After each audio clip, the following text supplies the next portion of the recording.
일부지연에서는 단 12시간 만에 320마일미터에 달하는 강수량이 기록되었고, 이는 현지 기상 관측사상 유례없는 수치였습니다.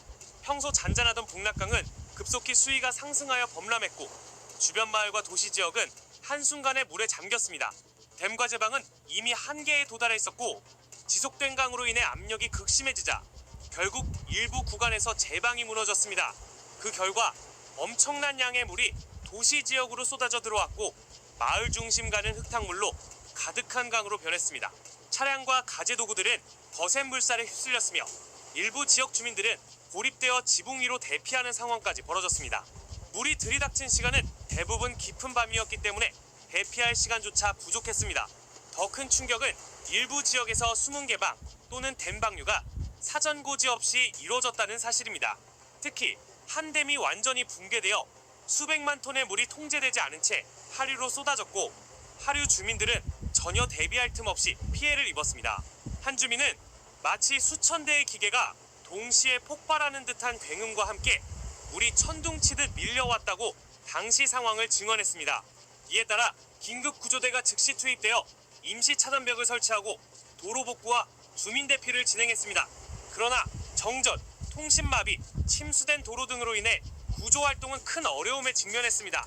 구조요원들은 손전등을 들고 배를 직접 저어 이동하거나 몇 킬로미터를 도보로 이동하며 고립된 주민들에게 접근해야 했습니다. 대부분 이게 그 부실공사 때문이야. 그러니까 이제 중국 관료들이 이제 뜯어먹는 거지. 그러려고 댐을 짓는 경우도 있어.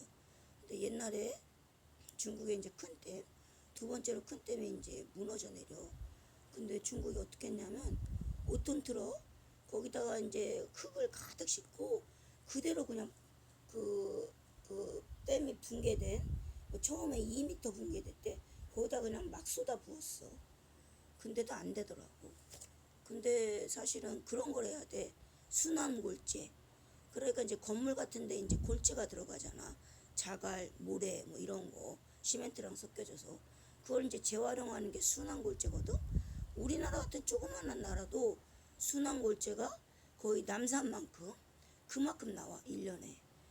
그거를 이제 5톤 트럭처럼 이제 시멘트를 발라가지고 덩어리를 만드는 거야. 그래 그거를 막 쏟아 부어야 돼. 그러니까 이제 헬기가 그 산불 끄는 헬기는 막 7톤 그런 물도 나르잖아.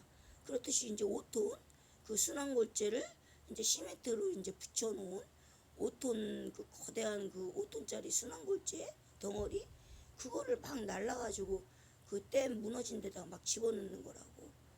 그 저 소방 그 헬기 막 물이 막 7톤이 날라가고 그러잖아 산불 끌 때. 그런 것처럼. 그러니까 소방 헬기가 되게 중요하지. 댐이 무너질 때는. 근데 그렇게 했어야 되는데 그렇게 안 하고 그냥 5톤 트럭에 흙 담아가지고 그냥 마구마구 그 댐 2m 무너진 데다가는 마구 넣었어.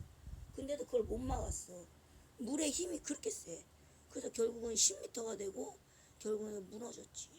근데 언론을 다 폐쇄를 시켰어. 그래서 아무도 몰라 그거를. 그러다가 이제 원자력 잠수함 그게 뭐 어떻게 폭파가 됐다. 그래서 양쯔강이 방사능 그걸로 오염이 막 됐어.